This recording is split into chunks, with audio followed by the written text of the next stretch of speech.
It has been a month since the teleporter accident that occurred at the beginning of the season.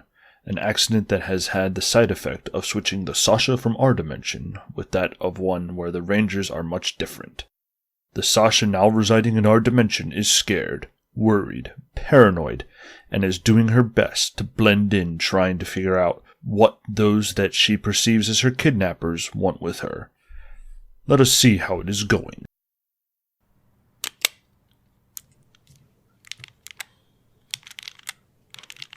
Damn it! Temper, Michael. Yeah, relax. You're only losing 10-3. That's one touchdown. 2-point conversion, you're golden. Brian, this is a hockey game. Oh. Good afternoon, everyone.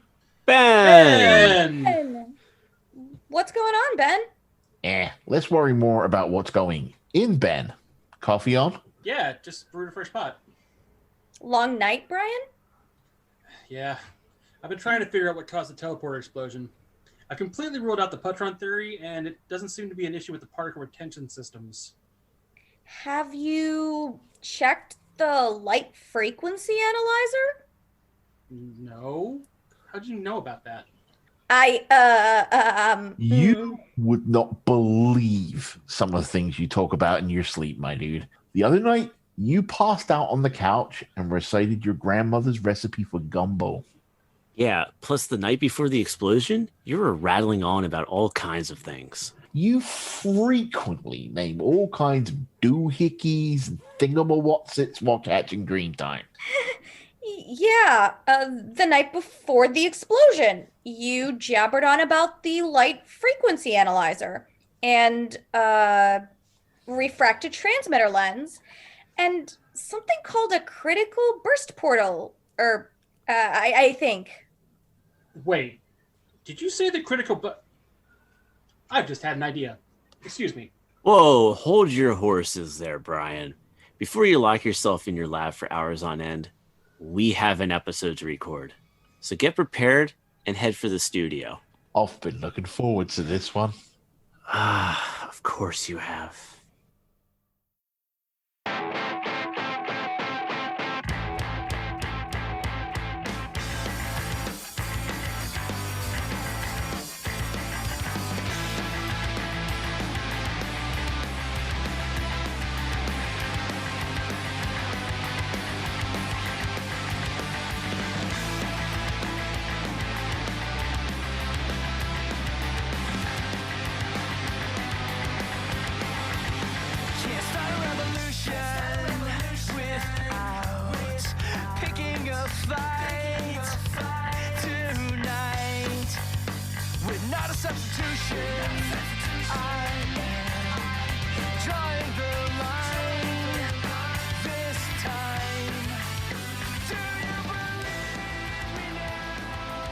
And ladies and gentlemen, boys and girls, welcome to another edition of Voices from the Grid as we continue our journey through Season 2 of Mighty Morphin Power Rangers. And we're just going to start off right now. It's like, hey, it's me. It's the Green Ranger. It's Mike. And as always, we have our Red Ranger, Sasha Kaplan. The one, the only, the ever snarky. And then we have our Blue Ranger, Brian Massey. Hey, everybody, what's going on? And our Black Ranger, Ben Taylor. Unlike every other Black Ranger that we've had so far, my thing isn't dancing. We've only had one Black Ranger so far. Yes, and we're about to have another major character of color introduced in this arc, and their thing's dancing too. We're not there yet. Yep. So with that, we're actually going to be tackling Green No More Part 1 and 2 as we get rid of Tommy. For now. So we're going to hop right into it. I'm going to let Ben take another deep breath real quick. All right. And with that, ladies and gentlemen, it is now everyone's favorite moment in my mind, or segment in my mind. It's the quick run through of Green No More Parts 1 and 2. We begin the episode when we see Tommy and Kim talking about how Tommy is near the end of his powers. Lightning strikes, and a Tommy from the future gives Tommy and Kim a message. Back at Angel Grove High, there be breakdancing happening. Billy, Zach, and Tommy speak about Tommy's 90s racism. Speak about Tommy's conundrum. Bulk and Skull get bullied by 5 new bullies, and they have a face-off with Zach, Billy, and Tommy. Zed is impressed with the 5 new bullies and wants them as his Dark Rangers. Zordon gives Tommy the bad news about his powers and that he has 1 battle left. At the beach, Billy, Zach, Kim, and Jason encounter the 5 new bullies. Zed sends the 5 bullies to his evil playland underworld. Zed creates Turban Shell. At the command center, the Rangers see the monster on the globe. Trini arrives a little bit later. The Rangers then morph into battle once she arrives. They instantly go into Megazord mode, and the Dragon Zord comes out as well. The Zord battle ensues with Turban Shell, and the Rangers are knocked out of the Thunder Megazord. Turban Shell returns to Zed and gets reamed for it. Tommy is transported to a random field in the other world. Tommy then takes on Turban Shell by himself and loses his powers. With Tommy's powers, Zed blocks out Zordon and transports the Rangers to the other world. And here come the Dark Rangers, the worst-looking after-school rejects money can buy. The Rangers try to talk sense into the Dark Rangers, but they refuse to listen. Then in part 2, we're back in the field where Tommy encounters the monster, and damn can Tommy run fast. At the command center, Alpha is having difficulty breaking Zed's power hold. And then back at the other world, Zed sends the Rangers back to Angel Grove Park. They head to Billy's lab to see if they can break through to Zordon. Goldar sends Turban Shell back to Zed to take on Tommy. Goldar making Tommy look at his past self as the Green Ranger and all of his accomplishments and failures. At Billy's, he thinks he can get through Zed's force field, to which then we go back at the field. Tommy brings the fight to Goldar. Tommy uses the device from Goldar to do a time warp to get a new communicator to teleport to the others. Alpha contacts the Rangers and tells them that a non-Ranger can only get into Zed's dimension to destroy the crystal. Alpha transports Tommy over to Zed and the Dark Rangers and gets the crystal. Tommy then destroys the crystal, and the Dark Rangers unmorph and teleport away. The team morphs back into action, and it's Thunder Megazord time. However, Turban Shell causes the Thunder Megazord to disband. Zordon tells Tommy to attack from within the monster, and Zach then freezes the monster, and then the Thunder Megazord reforms for the victory.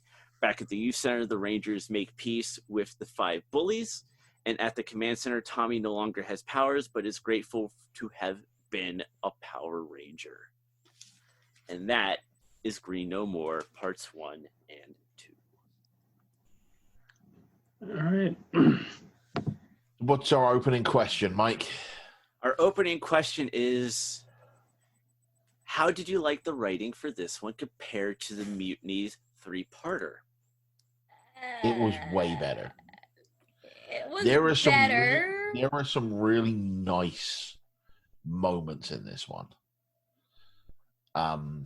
which I will flag up as we talk about them.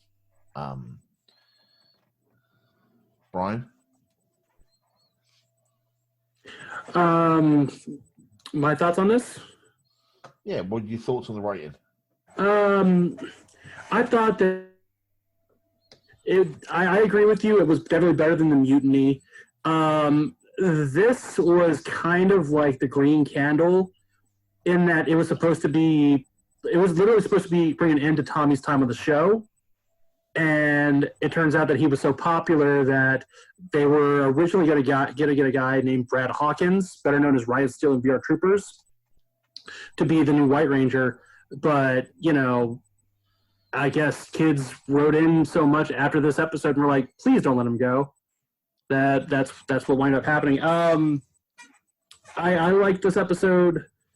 Not my favorite. There are some things I did point out in here. But, overall, a pretty solid 2-parter, I think. I don't think it's as solid as all that. I think I agree with Sasha. but there are pockets in here that show a maturity in writing. Yeah. Whether they're intentional or otherwise. And I doubt they are intentional, to be honest. They're probably not. Yeah. And honestly, this should have been just like their opening episode, this should have been a one-parter. Like, you can cut away the whole Dark Ranger BS. Yeah. Because they do nothing. They literally do nothing. I actually disagree. Well, other than the whole like the energy from the green crystal is used to power them up, thus draining Tommy's ability. But you could have done that with literally any generic monster. There is a moment that we'll talk about when it comes up that is one of the best nuanced moments in Power Rangers in the first 3 seasons, and it happens in this episode.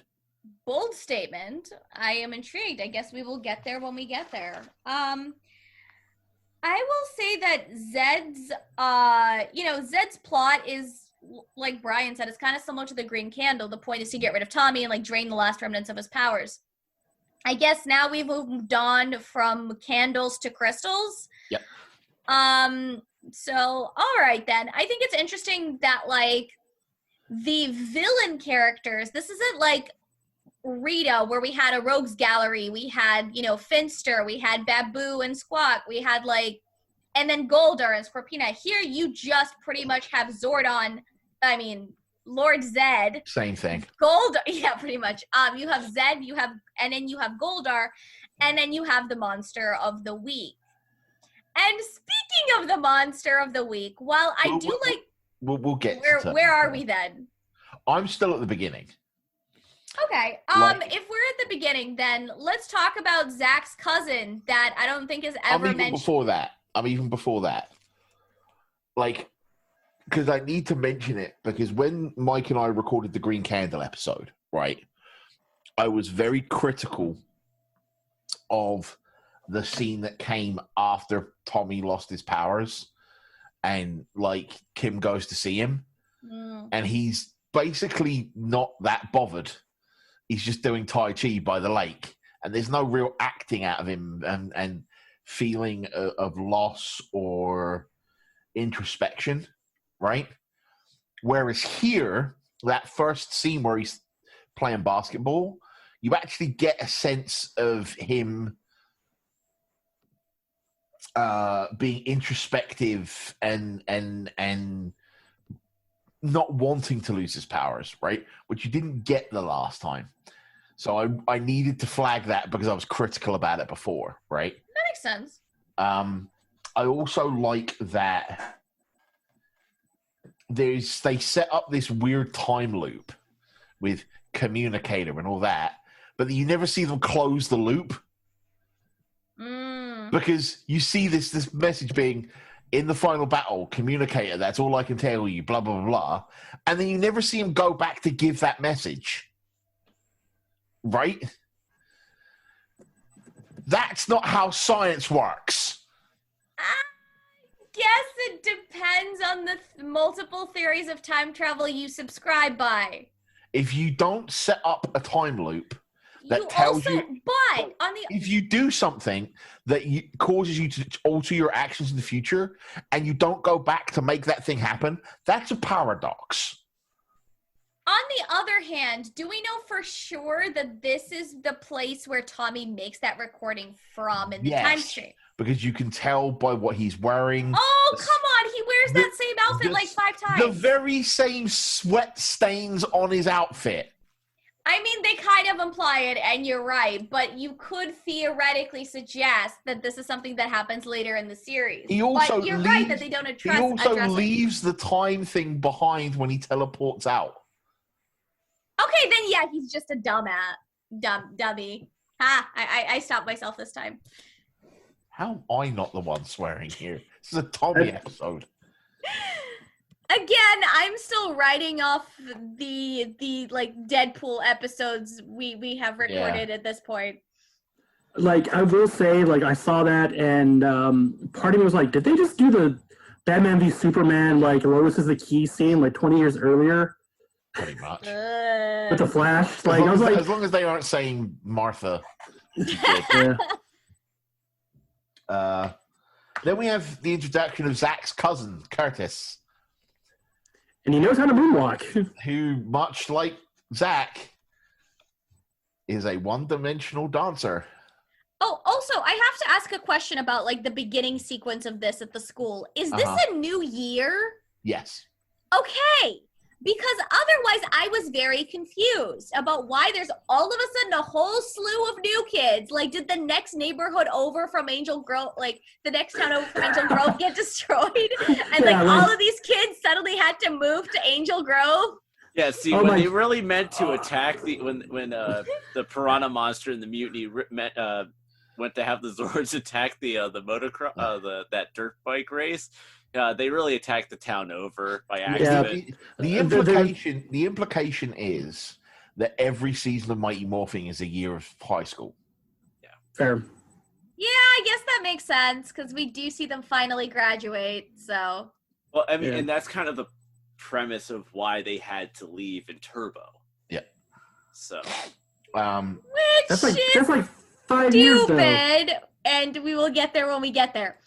But yeah, no, I like the idea of like Zach. Well, the part where I got confused was like they specifically state that Zach's cousin moved from out of town. Like, yes, if he moved here, clearly he moved here from some other part of either the They town. also say that about Richie and the new kids, yeah, Yeah, the new Rangers. Yeah, so it's very confusing. yeah, especially the fact that like at this point now they're really trying to force Richie in a little bit. Oh yeah, Richie and Curtis were there to be like red herrings for the White Ranger, right? Yes. Yeah. yep. Because what we haven't mentioned so far is Green No More is the culmination of a 7-episode arc that started with the Green Dream, which was where Zed gets his hate on for Tommy. He's like, I'm going to end that guy, right?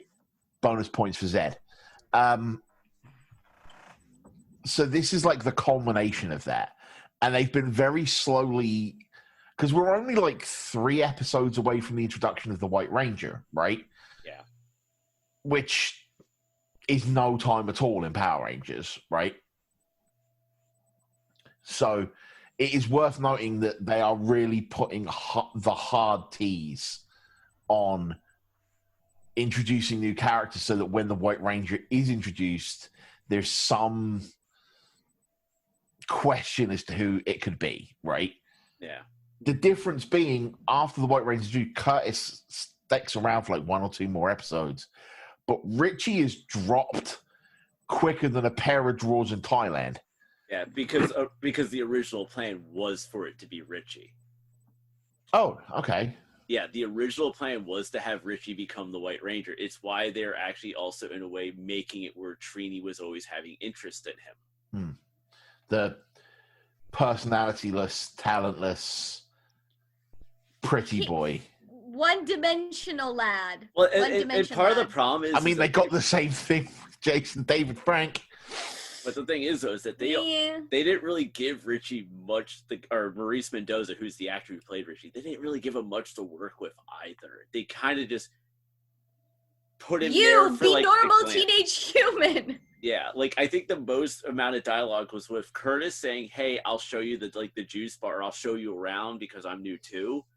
And then, like, in a later episode, I have a note about this, in fact. There is a conversation here between Richie and Curtis where Curtis goes, Richie, where Billy goes, Richie here is new in town too. And Curtis turns to Richie and goes, then you must know all the cool hangouts in town. Let's go. And That I'm was like, but such he's a... new. How does he know anything? And he literally explains like, oh no, I don't actually know anything yet, but we can talk about it over lunch. I know about the youth I'll take center you to the juice bar. Yeah, so like he at Yeah, least knows that the was- one place. That was weird. But there's parts of this episode that are very weird. It's like the writers, I mean, it's very obvious the writers did not know what normal teenagers are like, and this is just reinforcing that, which we already knew, because the next thing that happens is Bulk and Skull are running across the hall, or excuse me, they're rolling across the hall, Having been put in dumpsters. having been put in these barrel-looking dumpsters by, I guess, bullies that are supposed to be worse than Bulk and Skull. We're like 20 Evil Ranger stories into Power Rangers at this point, right? 2, if you count Tommy as 1.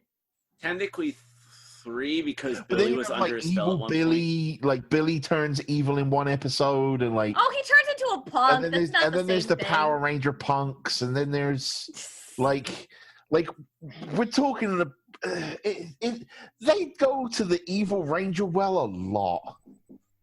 Which only A makes sense when lot. they do it later on. It becomes better.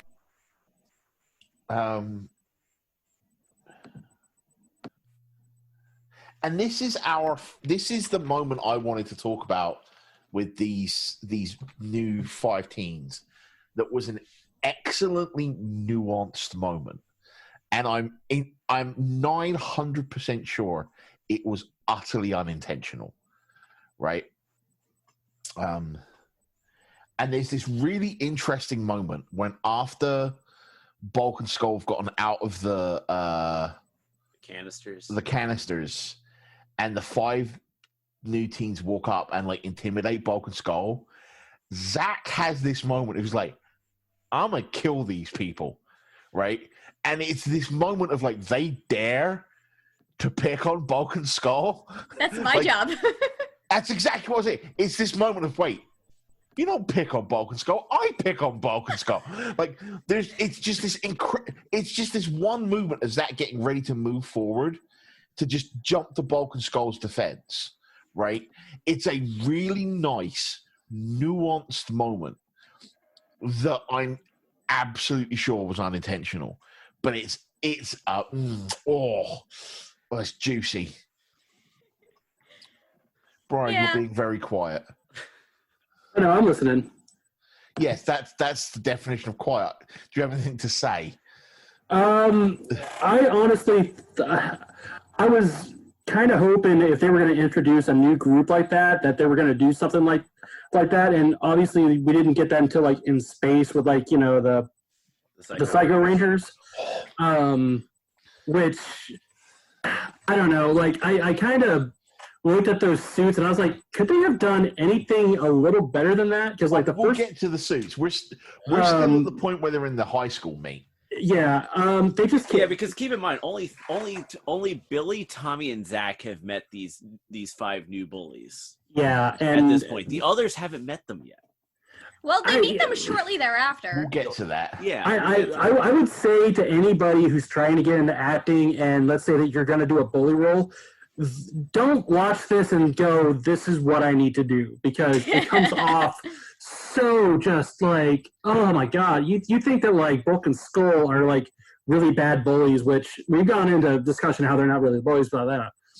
These guys, they're just buttholes, like and they're not even like good buttholes.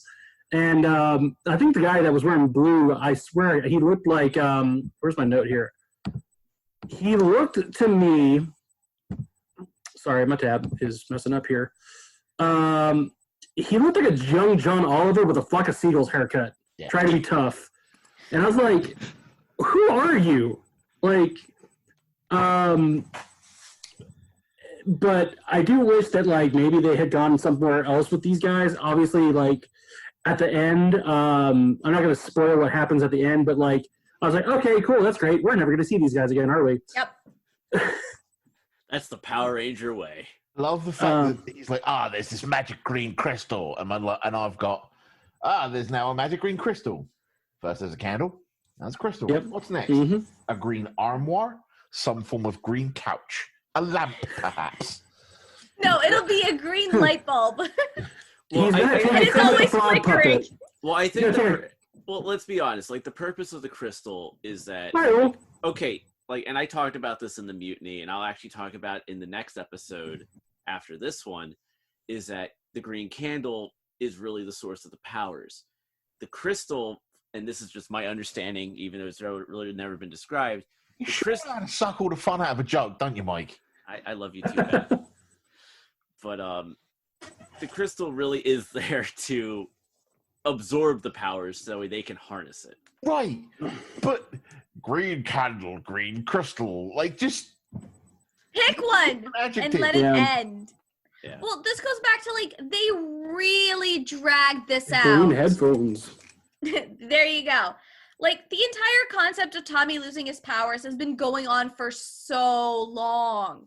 But At this it's point, like yeah, but like yes, we get a bit close. But my point was like, it's just Tommy's powers interact with another thing. yeah.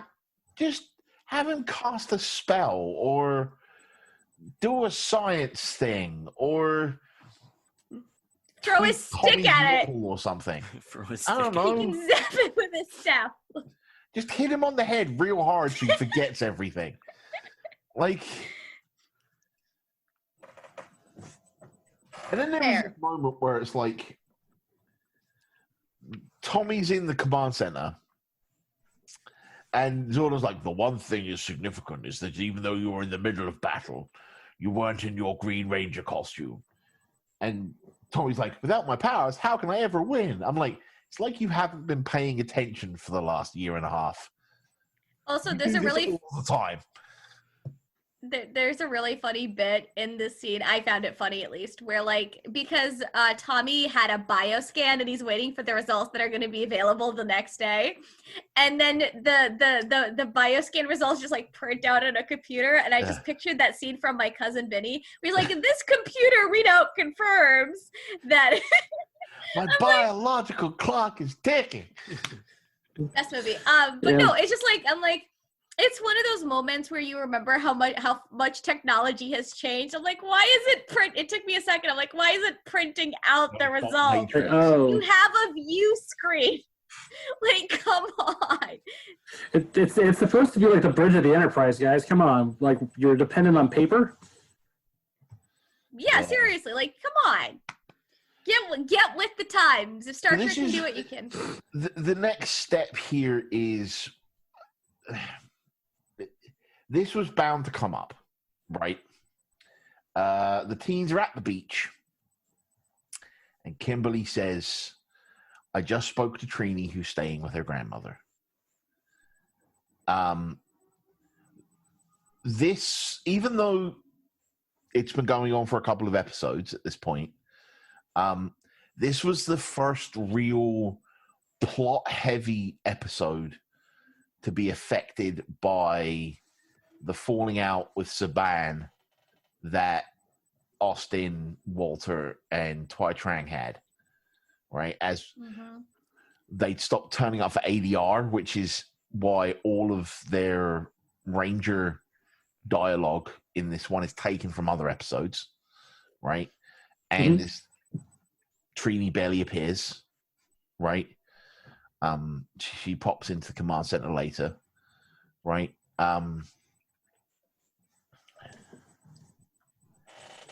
I can't speak to this as someone who came to this recently because I kind of knew it was coming, right? How did that feel when it started happening when you were watching it originally? So, as a kid, you really kind of don't notice it as much because, like, we're 8 years old or 7 years old or whatever. So, like, we don't really, like, we're not really capable of noticing those type of changes right away. But, like, but when you watch it back later, knowing what we end up knowing, we can then kind of piece the things together like, okay, well, it didn't make sense to me as a kid then, but watching it back now, I can see why certain things were happening. Like, this is why Trini didn't show up until this part. This is why in the power transfer, which we'll get to later, you know, Jason and Zach and Trini sound off a bit, and we don't physically see them outside of the suits. So it's like it starts making sense up to that point of power transfer when it does happen, you know, when you're older. But like when we were younger, it was just like, oh, we're just getting new Rangers. You know, these three are going off to do something else, and these three are coming in to replace them. That's how it kind of looked like as a kid watching. And having watched it in Russian dub, and this is the first time watching in English, like in the Russian dub, you don't notice it because there's no awkward voice to splice together because somebody else is doing the voiceover for that character. That's a good point. So I didn't notice it at all watching it as a kid, though I found it funny that the entire point of the dialogue that Kimberly states goes from, Trini is over at her grandmother's and she's worried about Tommy too. Like, yeah, you're all teammates. Of course she's worried. Why is Trini this getting a surprise? Right. You jealous? But it's like Mike said though, like now you notice those threads and you're able to, it just like didn't come up as a kid. Brian? Yeah, I completely agree with you because I might have been a little bit older than you, but I didn't notice it either, even though watching it back, it's very noticeable and very obvious that there's something going on behind the scenes. But watching it, I just figured that oh, well, yeah, of course she's at her grandma's house. I go to my grandma's house all the time. Why is that weird? But you have to remember that everyone in Trini's family is a world-famous scientist and martial artist. Especially her uncle. So grandma's at a karate tournament and she's winning first place. Yeah. I'm okay with that. I accept With that the leg, headcanon. Johnny. But and that's the thing. It's like as a kid, and Brian, if I remember right, I think I'm older than you by just a few years. Possibly. What year were you born again? 86. Yeah, you're 1 year older than me. Yeah, so it's like I was probably 8, you were probably 7 when this was happening. Yeah. And Brian just said it, they used the excuse of Trini was visiting her grandmother. And every time we heard more and more about some of these excuses of why they're away, we're just like, okay, they're just off doing different things. So you don't also notice it at the same time.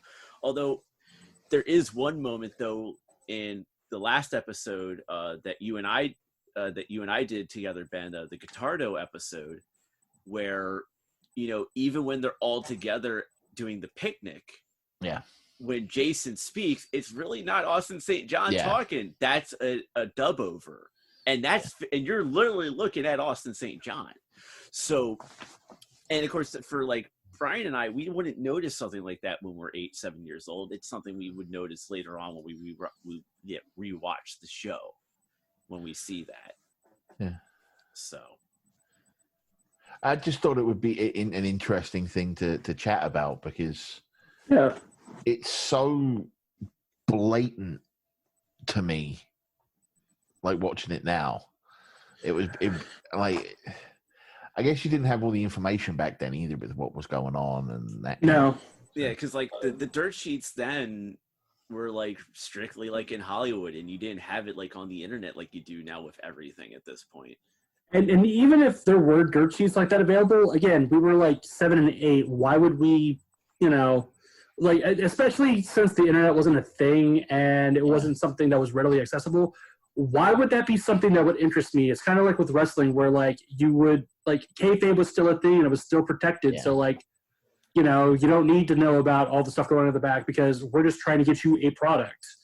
And kids often miss the nuances that adults pick up on just because of experience and viewership and things like that. So I would say there might be one super clever 8-year-old that is Trini sounds kind of funny, but that's about it. Yeah. I mean, it's not uncommon, but also it's generally it's I'll go with it as long as I get more episodes of that Power Ranger show I like. It's okay. Am I right in thinking this was the final Z2 show? Yes.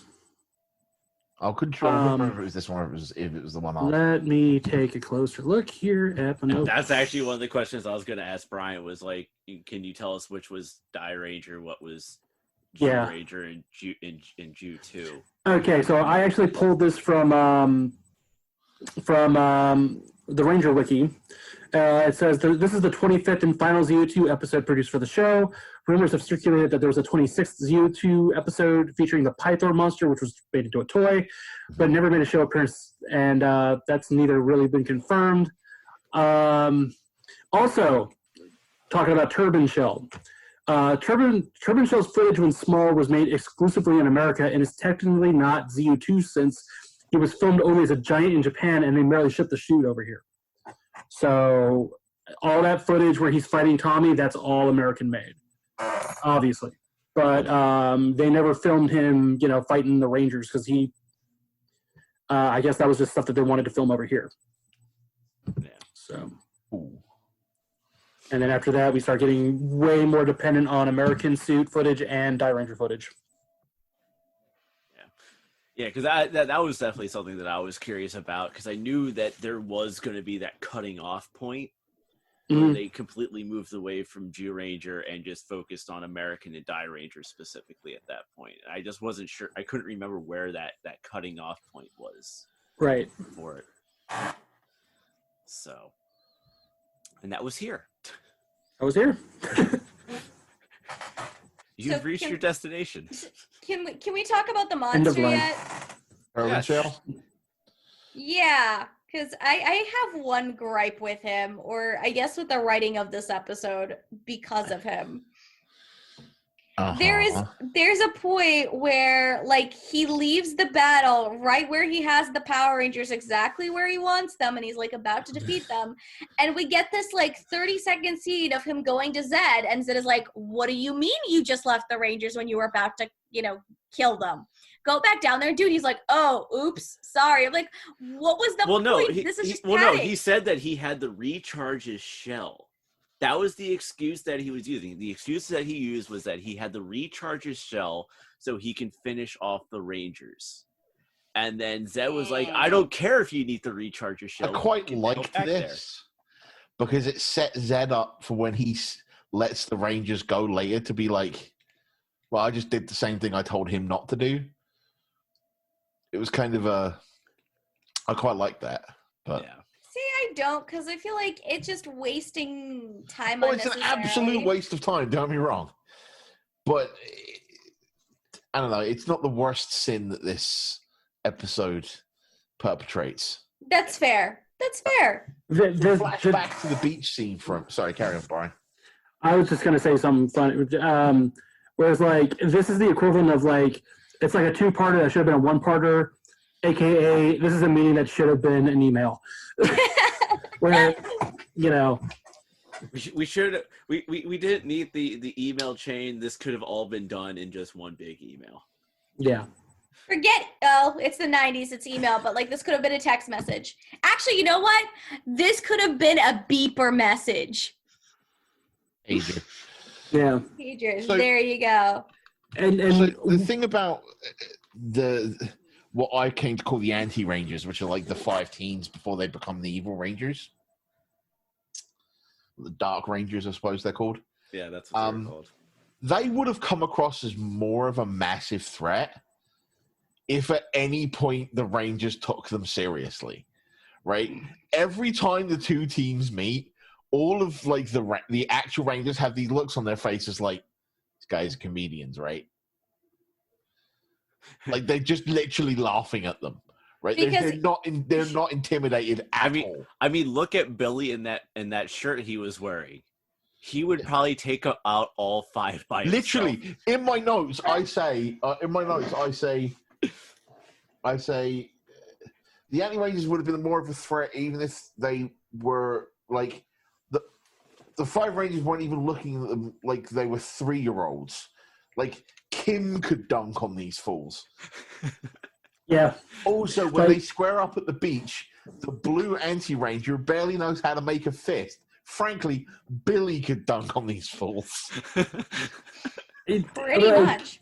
And it was so lame, too, because, all of a sudden he shows, they show up, and, they're making fun of Kim for digging up a shell at the beach. And I'm like, okay, I guess you needed a way to get into that conversation and, be be mean or whatever. But I do like that this one of the shells she digs up is the turban shell. yeah. Shell, right? hmm But can we talk about the name turban shell? Sure. Where do you wear a turban? On your head, and it's Where is the yes, shell? We on don't his need butt. to. Where is the shell? On its bootay. Yeah. Yeah. This name makes sense how, and it's not just slightly racist. Oh wait, it is just slightly Yeah. racist. It's enormously racist. Yeah. Sasha, by the way, I noticed a scene where Turban Shell leaves the scene by splitting into a bunch of smaller shells, and it reminded me of Spider's Man. Yeah. Sasha's But, just giving you, for the record, Sasha's just giving Ben a look of what? You don't know what? Spider-Man? No, Spider's Man. The weird off-world version of Spider-Man that's made up of tiny spiders that turns into a Spider-Man. We can stop explaining this now. Yeah. Okay.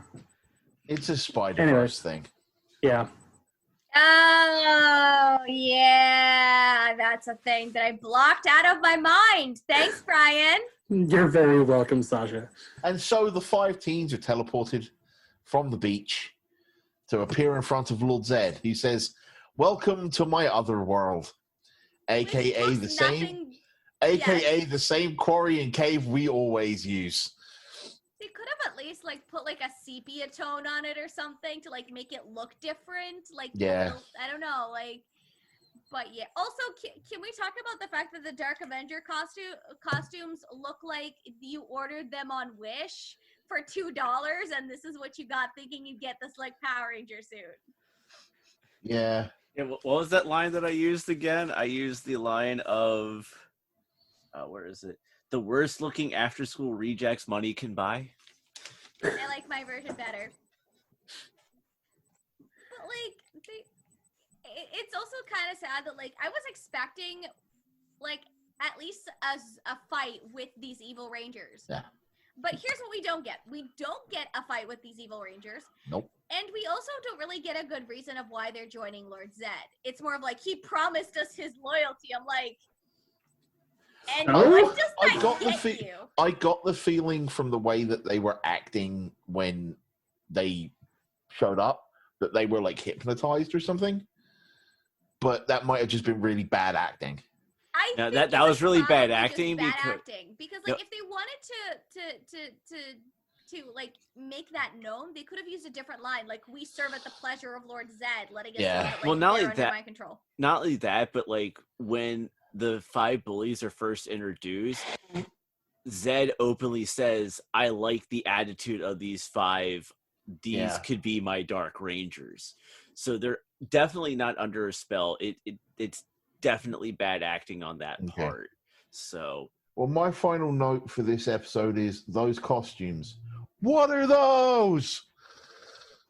So, Yeah. So I do have a couple more notes. I have Dark Rangers are useless. well, that was for part 1. I got more pop. Oh, I'm sorry. This is Dark Rangers, not Dork Rangers. Same thing. But I do find it funny that there's that scene where Tommy's inside the monster and he's just shooting at it. Oh, we'll get to that at the end of episode 2. We're still at the end of episode 1. Oh, okay, my bad. I've got another page and a bit of notes before then. What you got, Brian?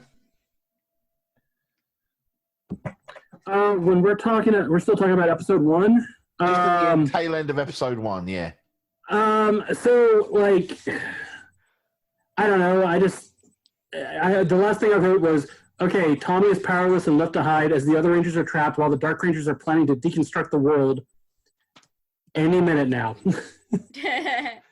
It does take them a long time to get into action, doesn't it? Yeah. Just do something. Also, the Turban Shell sucked the Green Ranger's powers up with his butt in this episode, didn't he? yes, he used the shell on his butt Yeah. to absorb the powers into the crystal. Yeah. And one last little just comment I had to say about this. It really goes nowhere, but like Tommy gets kind of weak when he gets transferred over to that area, and he winds up in the wheat field from the beginning of Gladiator. It looks like he just wakes up in a wheat field. I'm like, okay. If you build it, they will come.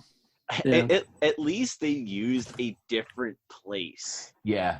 Yeah, and that's a key thing because like like we talked about like Lord Zed's Otherworld is the exact same cave that Rita was using.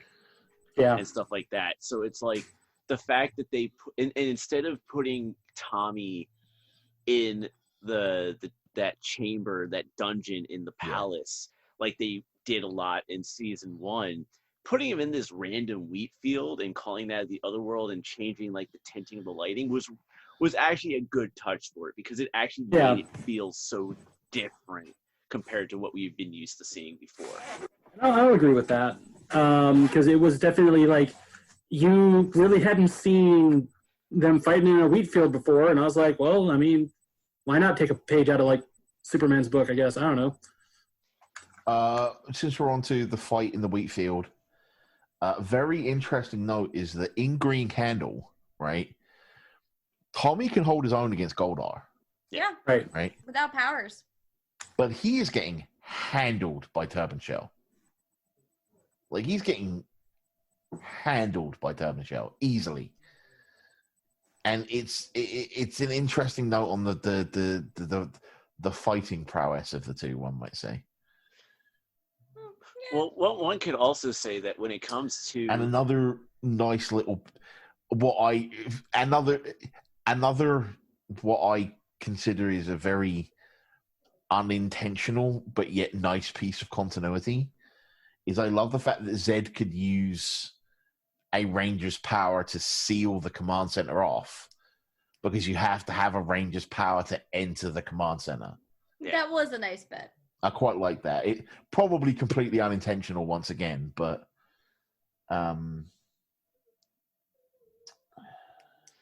yeah, which makes like Zordon's line about, only a non-ranger can get into the other world because, the whole Power Rangers thing. Also, a nice piece of unintentional continuity here is the fact that the field is shrinking and contracting and threatening the command center may be what provokes Zordon and Alpha to get the underground command center that they use from Zeo onwards. That's a good point. Yeah. There's a great moment where Billy's like, I might be able to find a way through the field back in my lab. And I'm like, why not just fly there in the rad bug? The what? Remember that thing? Oh, yeah. That thing that appeared in like 2 episodes and we never saw it again. Yeah.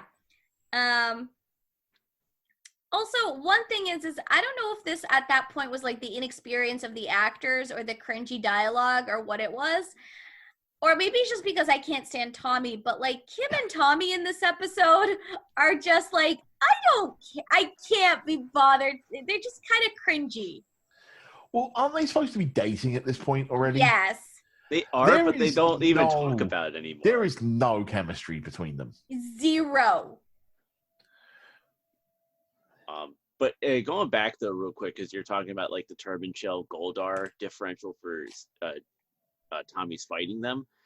With Tommy, like he had some powers to him when fighting Goldar. So even without the powers at this point now, he at least had the familiarity on how to fight Goldar. But then when he fights Goldar later in this very episode, he can fight Goldar. But that's what I'm saying. He has that familiarity of how Goldar fights, so he knows how to actually fight Goldar. Whereas when he fights Turban Shell, he doesn't have that same familiarity as like he has with Goldar. Because he's fought Goldar so many times. He knows how to fight Goldar without the powers. Whereas with an actual monster, it's just not there. That familiarity, because you don't know how the monster would react in certain instances in a fight. On the other hand, it doesn't really look like Goldar tries to put up much of a fight. It's those wings. Maybe. I quite like there was the sequence where Goldar was showing Tommy all of his Mhm. past successes and things like that, right? And being like, it's all gone now. You don't have it anymore. I quite like that because Mhm. in my sick and twisted brain, it was Goldar being like, well, he beat me up before, so I'm going to try a psychological attack. And it doesn't work. It doesn't matter. If anything, it motivated It's him just there to even pad the more. runtime, let's be honest. Well, also keep in mind, this could conceivably have been the last time we legitimately would ever see the Tommy character. If only. Only. Yeah, and like as we've seen with Sasha, Jinx. Jinx. and as we've seen with later on things like with they would show like clips of Rangers before they would leave. So this was probably the first time that they're trying to do that, but because of the popularity of the character amongst the audience, he ended up coming back. So I wonder if you had put a stick and given it the same arc as Tommy, would it have gained the same amount of popularity? Like you could literally replace Tommy Oliver with a chair in most scenes. That's what I mean. My next note is Billy's lab is on screen. I'll just go ahead and preemptively write that's not how science works now. Oh, yeah. Fair enough. Get it out of the way. I actually like how they showed like the outside of the house for once. They do that a bit in season 1. Yeah, but like this one, it felt more noticeable that they actually showed the actual house, not like the outside the garage looking in type deal. And like, because they actually showed like the entire house and then they went into the garage. And that was kind of like a little refreshing because it's like a different, because one of the things I've noticed is that they've been trying to do different shots of like the youth center and Angel Grove High. They've been trying to like now they have that aerial shot of the youth center juice bar before they actually go into it now. So they've been trying to insert different views to mix it up a little. It could just be a different director or a different cameraman as well.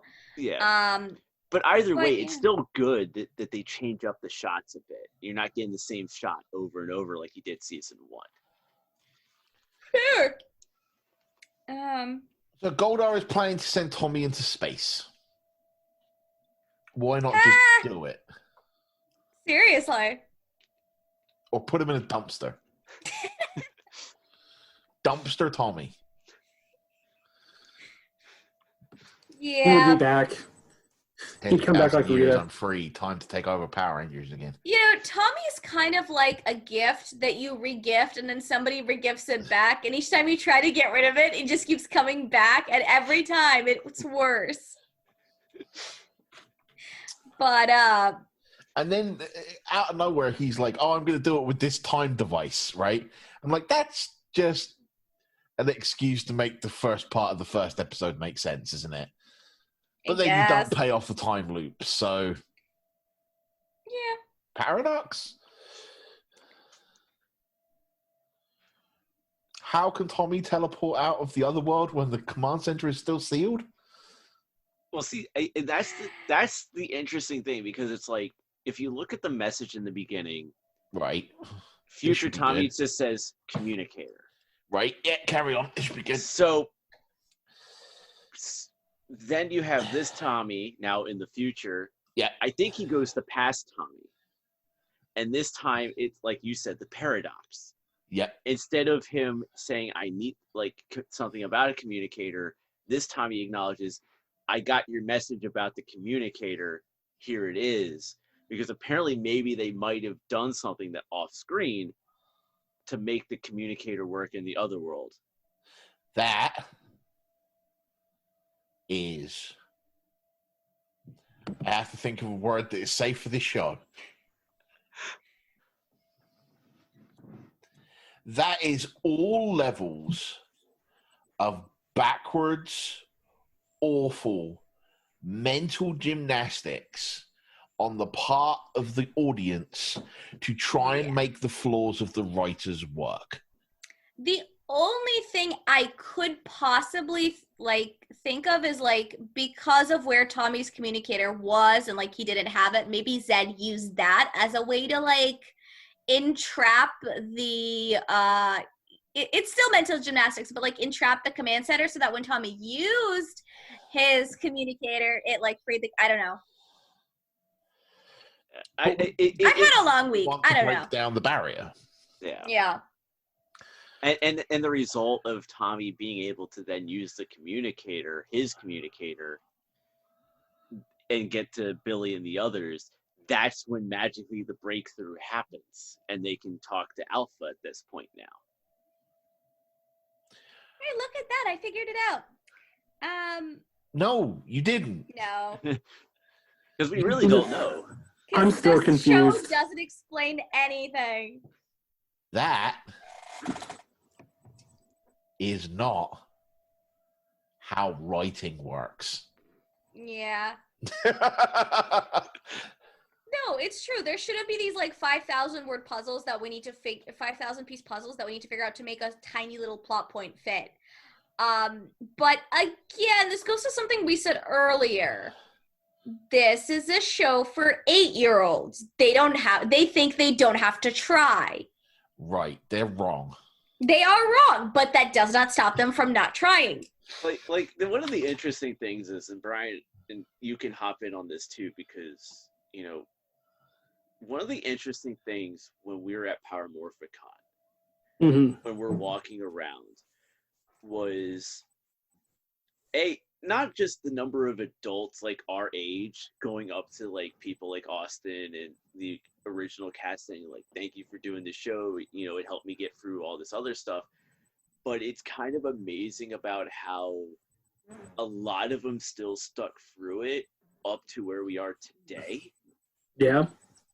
And, you know, kind of introduced it to like their children and stuff like that, because, you know, that's one of the interesting things about this. It's like, even through all the flaws of this show, when we watched it when we were like 6, 7, 8 years old, Mm-hmm. to like now, we're still talking about it, you know, and that's kind of one of the weird things, like and it's just something that came to my mind now, like as we're talking about this, like with the writing and stuff like that, and it's just one of those things where it's like, you know, it's funny because like before Beast Morphers, the current season that's airing right now, Right. you know, there was always like the adult fans who were day wonders like us that would just still pick apart everything, and we joke about it on here. It's like we're a bunch of adults take it too seriously about a kid show.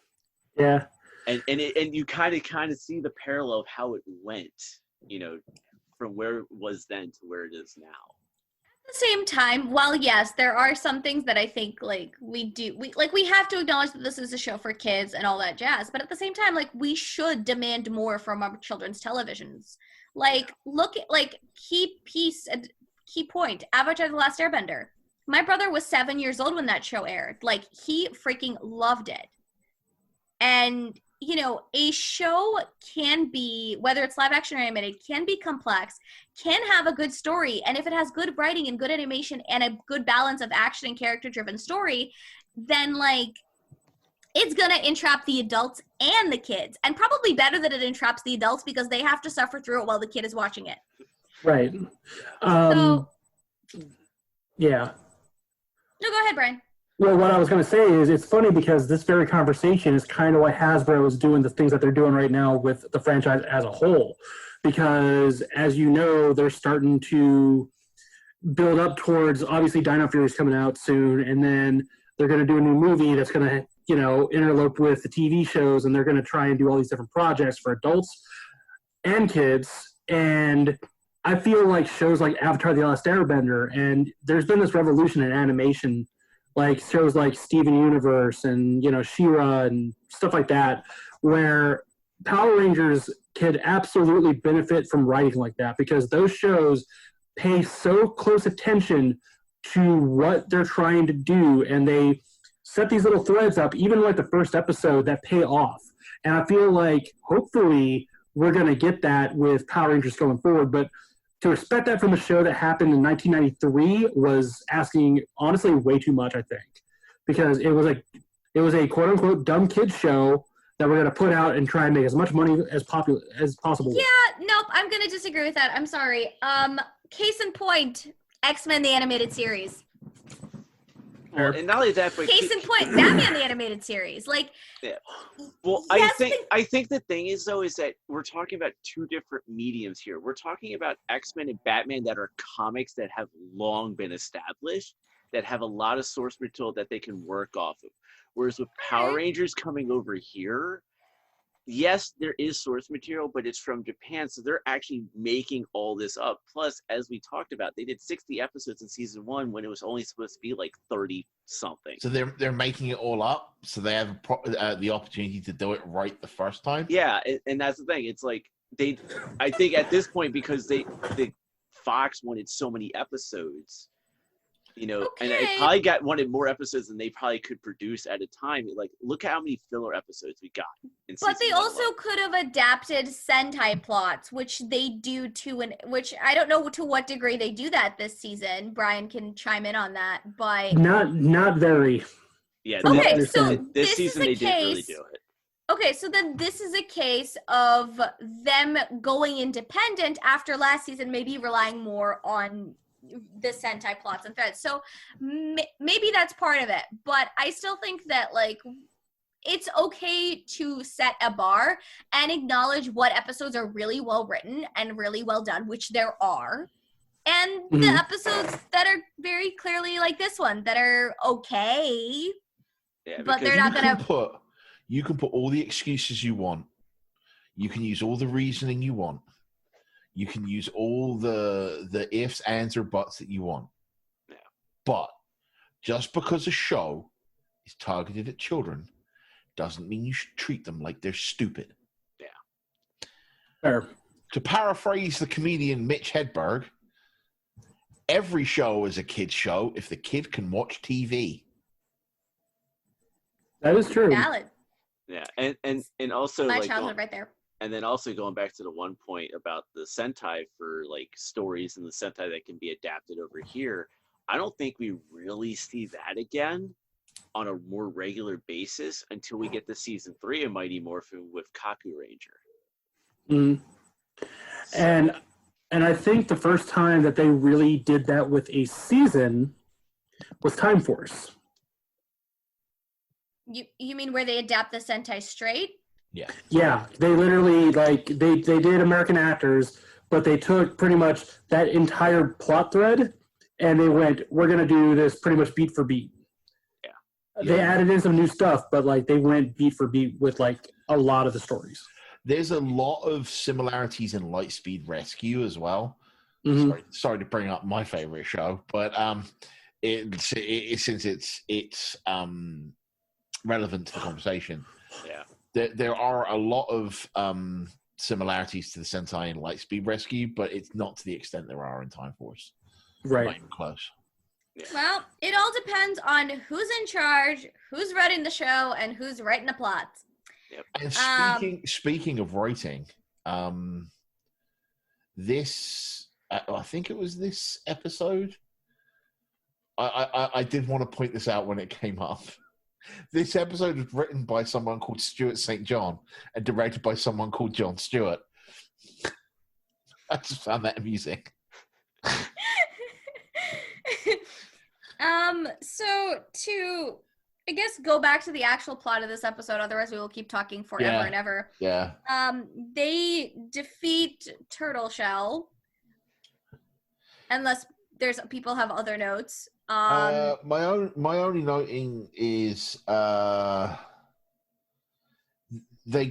he's getting ready to deploy the Zords, the Dark Rangers, as Tommy's breaking the crystal, and he's saying to the Dark Rangers, "Your Zords are ready," but then we never see those Zords, and it's a complete tease, and I hate it. Yeah. Yeah. I actually had just a few brief notes too that I wanted to mention myself. Go for it. Go dude. for it. So about the whole force field thing with Zed, this is what I had to write. I said, wait, so Zed's force field is compressing around the command center, and if it gets to a certain point, the center will implode. Then that means, oh no, the Rangers. Honestly, to get graphics, Zed could just be done with the Rangers that way, but then we wouldn't have a show, the parents would be upset, et cetera, et cetera. Adding on to that, I paused the episode to type that, and literally in the next scene, Golder asks if he can crush the Rangers. So I'm not the only person who thought of that, and Zed says, absolutely not. I'm sending them back to Earth. And this is why Zed never wins.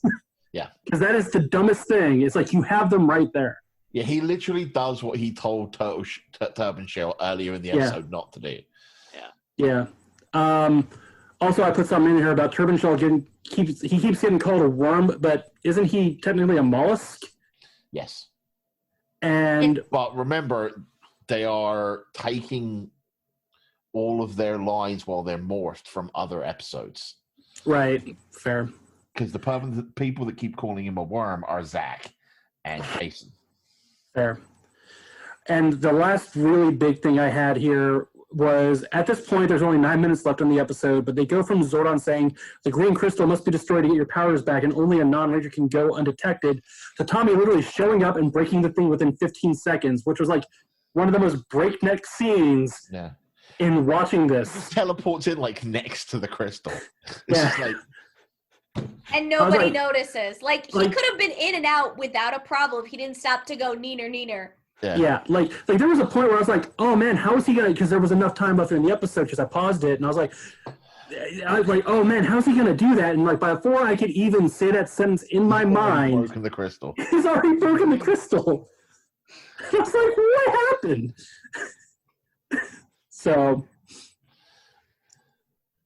there's also this moment when they're in the final fight with Turban Shell, where Zordon's like, oh, Tommy, by the way, if you want to kill this thing, you got to get et. Yeah. It's not like it's the first time the Rangers have to go inside a monster. Or they end up inside a monster. Yeah. Also, by the way, here's this gun that we're never actually going to give you, but like once you're inside the stomach, it'll just kind of show up. Also, and we'll never see it again. He only ever tells Tommy the plan, right? So Tommy gets eaten by the thing, goes inside, starts shooting it with this heat laser thing, and then the others are like, oh, now we've got to make it cold. I'm like, he didn't tell you that. But what's better is that after they defeat Turban Shell and Tommy comes back, he hands the gun to Billy and goes, this is a great invention, Billy. Someone forgot to shoot that shot, didn't they? Oh my god. There's also the moment like where he's made him really, really hot, and then Zach's like, let me chill this worm off. And shoots him with a normal sized fire hose. Now, I'm getting the idea that it was probably supposed to be the Mastodon Zord in the footage, but because they can't use the Mastodon Zord because they've already got the Thunder Zords, right? Oh yeah! Wow. Okay. He just picks up and he's like, that's something that was literally probably just lost in translation, where they were just like, oh yeah, he's obviously gonna freeze the thing with the Mastodon, and they're just like, no, wait, we're not using that anymore. Oh, okay, so hold on. You give him a hose. Yeah, right. Yes. Oh man, I hadn't thought of that. I really like. Still not the weirdest thing that ever happened in Power Rangers. Oh no. No. What was that? What was that time when they got baked into a pizza? That's the Turbo. best. That is the best episode of Power Rangers I've ever seen. Nice. I'm lying. Yeah. It is legitimately my favorite episode of Turbo, though. So they defeat the monster, and I guess then they're back at the juice bar with where they see the anti-rangers. The anti-rangers, and their conclusion is like, oh, they just don't have friends. Yeah, they do. Each other. Right? I was so confused. They spent the entire episode like glued to each other, but they're like mean and bullies because they don't have friends. Like, I mean, I get there's like 2 minutes left, like a minute left in the episode, and you need to wrap it up, but come on. The power of friendship prevails over all. Also, can we talk about the fact that they bought 4 sodas or 5 sodas and it cost them $4.50? Wow. Man, I wish we had those prices still. What does the math equate to on that? I mean, well, Well, They it bought is. five. They bought 5 sodas, right? Yeah. Well, keep in mind, it is Ernie, and Ernie does like to give the discounts to Jason and the gang. So I But know, Jason but isn't the one that ordered them. he just pays for it. It's Richie that tells them how much the drinks are.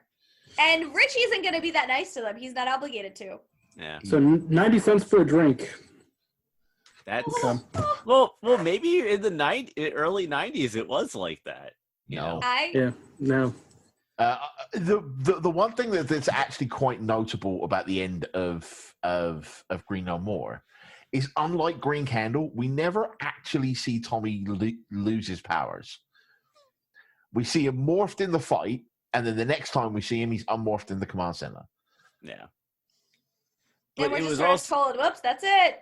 well, I mean, and it was kind of made known at the beginning. It's like you got one battle left. Right, but it, like, you would at least like to have that. Like, it would have been cool to see the fade out of the Yeah. green, Yeah. suit and everything. You Oh, know yeah, how, that- like in Green Candle, where he hands the coin over to Jason. Right. And he's got that like coin, and he's just like, oh no. It would have I just don't been know. nice to have a little bit of finality, like a full stop. There's there's a lack of like, this is the end of the Green Ranger kind of a situation. Yeah. Maybe cut out the thing with the 5 bullies, or at least shorten it up a little bit, and then you could probably have that at the command center, or yeah, I don't know. But Man, if you'd only cut the entire Dark Ranger storyline, Which literally went nowhere. Yeah. yeah, it made for Which- one good moment. Also, there's this line that Tommy says in the command center about like, oh, well, we're going on school break. So I'm like, when does this take place? Didn't school just start? Right? I am so Yeah. confused. And also, bet me, anybody listening, bet me that there's somebody listening to this, and they're just like, well, those Dark Rangers never really did anything, but I'd buy a 5-pack of Lightning figures of those guys. Like, Crying God- Lightspeed Rescue. I know. I sent you that link for Go-Go Oh, but 5 figures. That's not the point, dude. I know. The I know. point is we're getting Ranger team after Ranger team after Ranger team, and we're getting repeats from Ranger teams now, and we don't even have a single Lightspeed Rescue Ranger in the Lightning Collection yet. Yeah. That is kind of. I think they're focusing mainly on Zeo and Dino Thunder right this second. Yeah, they are. Because you're getting Ethan, yeah, Yeah. right? Well, you've already got Connor, but there's literally no Lightspeed Rescue members in, and I don't know whether it's a legal thing or what, but for some reason there's just No. no Lightspeed Rescue Lightning Collection figures, and it's That annoying doesn't me. make sense. There was no drastic change because they have Time Force and they have Lost Galaxy. Yeah. Hasbro owns all of it, so Yeah, like, and anything That's what Power I'm Rangers saying. has been done, they owned it all. Because there's So, Mighty Morphin toys, there's Zeo toys, there's Turbo toys, there's In Space toys, there's Lost Galaxy toys, there's Time Force toys. We haven't gotten Turbo yet in the Lightning Collection, I will say that. There's a Tommy Turbo, isn't there? Nope, not yet. No, I think they did the Phantom Ranger. And I feel like if they're gonna do a red Turbo Ranger, they would probably want to do that as a 2-pack with TJ, right? Because then you can do that. You can do that Turbo body, but then also the in space body too. So with that in mind, because I think we've gone off kilter and off topic, that Us there is go off topic Yeah, I and know, off right? kilter? Sorry. No way. that like there's really not much else to say about this episode that hasn't already been said. Yeah. Now my favorite episode. Yeah. Eh. So with that, All I'll say is there are worse episodes. That's fair. Yeah. Like That is fair. they at least, and you have to understand this is the end of a 7-episode arc, right? So taking this just by itself is kind of like only reading the last chapter of a book. So take that for what you will. So with that, we'll start with you, Sasha. Where can the people find you on the social medias? All right, it is geekgirl101.tumblr.com. Yes, I'm on Tumblr. Yes, I suffer. I am Geeky Captain on Instagram. I am Geeky Kaplan with a K on Twitter, where I rant about all things comic book and MCU related. At geekycaptainwrites.wordpress.com, where I write comic book reviews, and of course on this website /nerdy-notions. See, I remember to say it now. Yep. Nice. And then Ben, where can the people find you on the social medias? You can just find me crying in a corner awaiting Lightspeed rescue toys. Okay, sounds good. No, you can find me on Twitter at Bob T Goldfish. You can find the sister show to Voices from the Grid, Awesome Mania, where Mike and I discuss the ongoing activities in the world of pro wrestling in a very not safe for work manner over at the website /Awesome Mania. You can find the Twitter for Voices from the Grid at VFTG_PR. And you can, I'm not going to go into the whole thing about why I'm not writing columns right now, but when I do start them again, you can find them at the website at /Ben's-Journey. And you can find me doing the video game thing over at twitch.tv at 321_TV. Sorry, Uh-huh, there's 2 Twitches uh-huh. that get promoted on here. right. Okay. Sorry, that's Well, 321. maybe you should TV. promote yours, Mike. Yeah. It's 321_TV for Ben. Brian, where can the people find you? You can find me at castwavestudios.com, where myself, Colin, and I'm having such a brain fart right now. Wow. Sean? How did I forget? Sean. I forgot Sean's name. I haven't seen that dude in forever. Me, Colin, and Sean do Boldly Going Nowhere. You can also check out One Drink Geek and a bunch of other shows that are free to listen to. You can find me on Twitter at One Drunk Geek.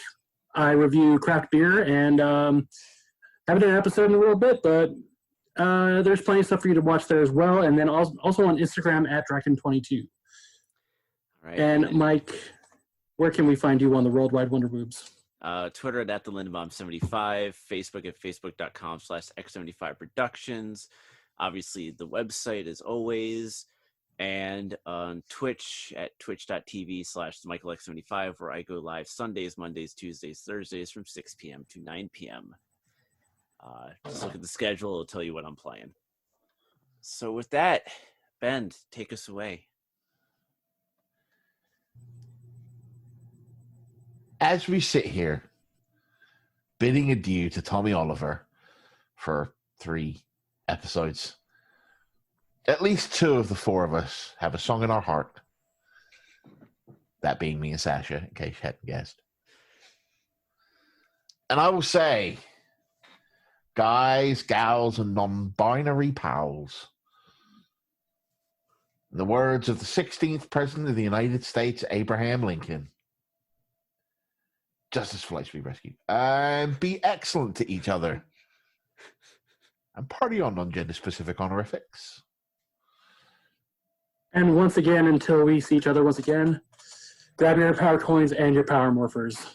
And may the power protect you. Na na na na.